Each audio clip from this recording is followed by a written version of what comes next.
Once upon a time, in a quiet little town surrounded by green hills and tall trees, there lived a man named Tom.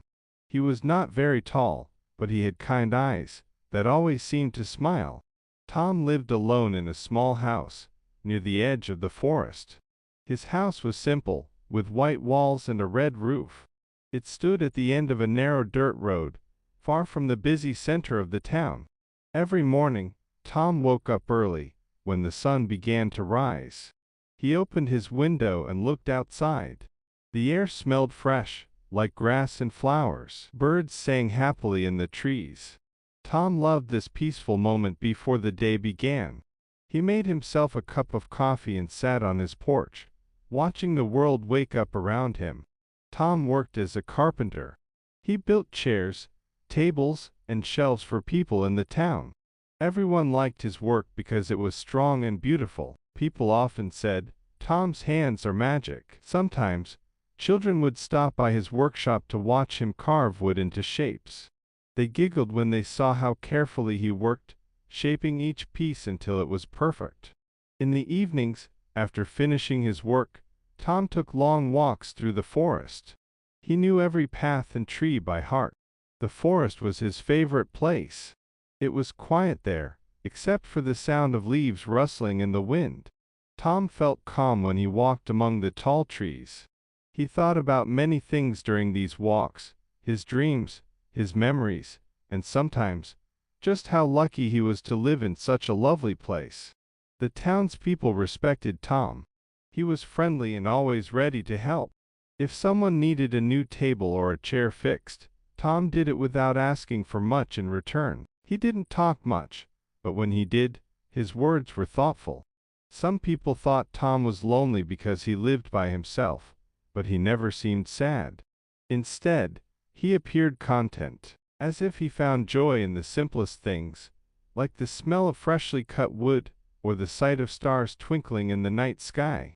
One crisp autumn morning, as golden leaves danced in the breeze, something unusual happened in Tom's otherwise predictable routine. As he sipped his coffee on the porch, a soft rustling noise caught his attention.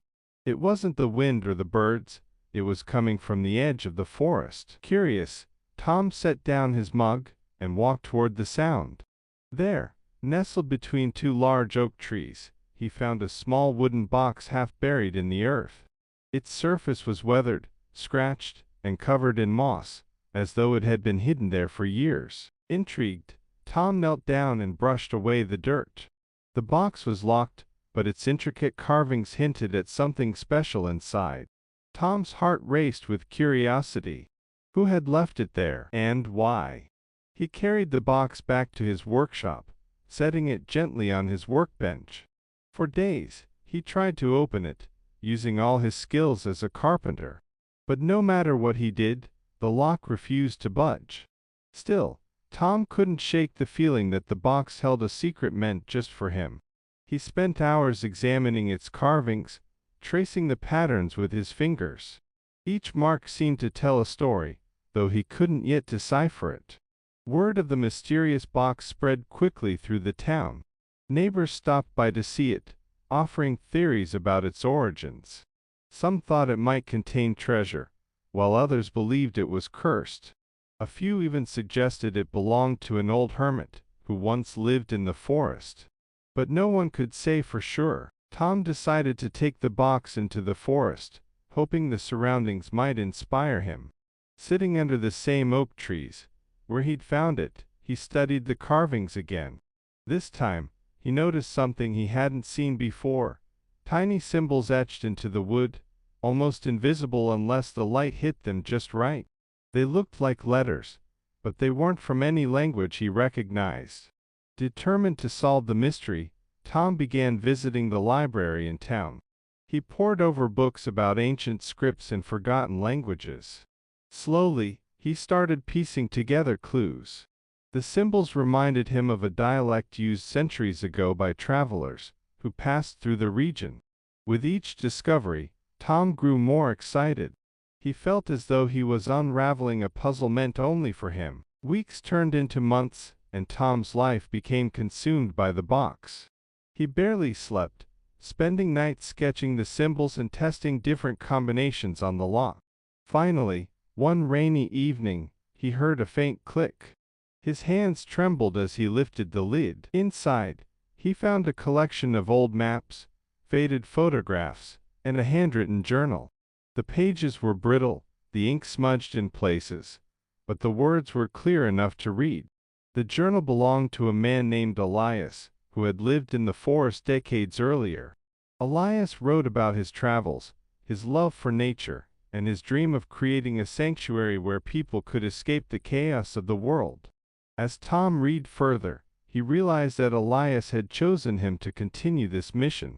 The maps showed hidden paths and landmarks throughout the forest, guiding Tom to spots Elias had marked as sacred. Inspired by what he'd discovered, Tom dedicated himself to bringing Elias' vision to life. He cleared trails, planted flowers, and built benches along the paths. He invited the townspeople to join him, sharing the story of the box and its secrets. At first, only a few came, but soon, more and more joined in, eager to be part of something meaningful. The forest transformed into a magical place, full of beauty and wonder. Families picnicked beneath the trees, children played hide and seek among the bushes, and couples strolled hand in hand along the winding paths. Tom watched it all with pride, knowing he had fulfilled Elias' dream. Though the box remained closed once more, its purpose now complete, Tom kept it in his workshop as a reminder of the journey it had sparked. He often wondered if Elias was watching from somewhere, smiling at what had become of his legacy. Whatever the truth, Tom knew one thing for certain: sometimes, the greatest adventures begin with the smallest discoveries. As the weeks passed, the forest sanctuary became a beloved part of the town. People came from neighboring villages to see the transformation. They marveled at the way Tom had brought Elias' vision to life. The trails were lined with wildflowers, and the benches offered perfect spots to sit and listen to the sounds of nature. Even the oldest residents of the town, who rarely ventured out, found themselves drawn to the peaceful haven. But Tom wasn't done yet. He felt a deep connection to the forest now, as if it had become an extension of himself. Every morning, he visited the sanctuary to check on the plants, repair any damaged benches, or simply walk the paths.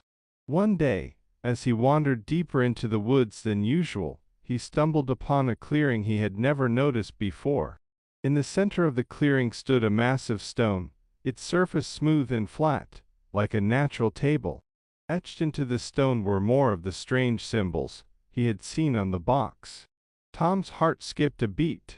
Could this be another clue left by Elias? He ran his fingers over the carvings, feeling their grooves. Unlike the box, these symbols were larger and easier to study.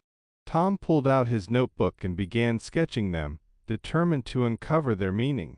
Back in his workshop, Tom compared the new symbols to those in the journal. To his surprise, they matched some of the entries Elias had written about sacred places. According to the journal, these stones were markers, guides to hidden treasures buried deep within the forest.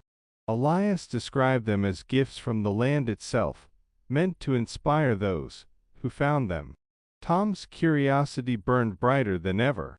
He decided to follow the trail of symbols, hoping to discover what lay at the end.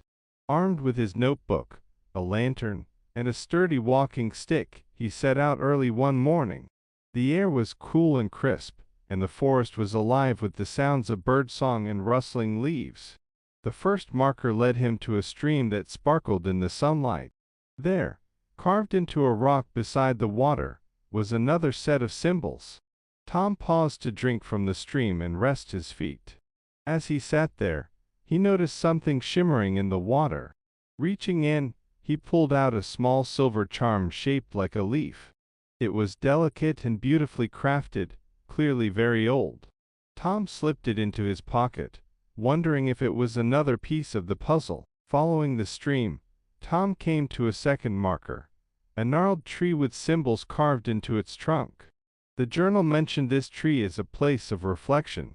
Tom sat beneath its branches, listening to the wind whisper through the leaves. He felt a sense of peace wash over him, as if the forest itself was speaking to him. By the time he reached the third marker, the sun was beginning to set. This one was a circle of stones, ranged in the shape of a spiral. In the center of the spiral lay a small wooden chest, similar to the one Tom had found months earlier. His hands trembled as he opened it. Inside, he found a bundle of letters tied with a ribbon, along with a map that showed the entire forest in incredible detail. The letters were addressed to Tom. They were written by Elias, who had somehow known that Tom would find the box and embark on this journey. In the letters, Elias explained that the forest was more than just a sanctuary.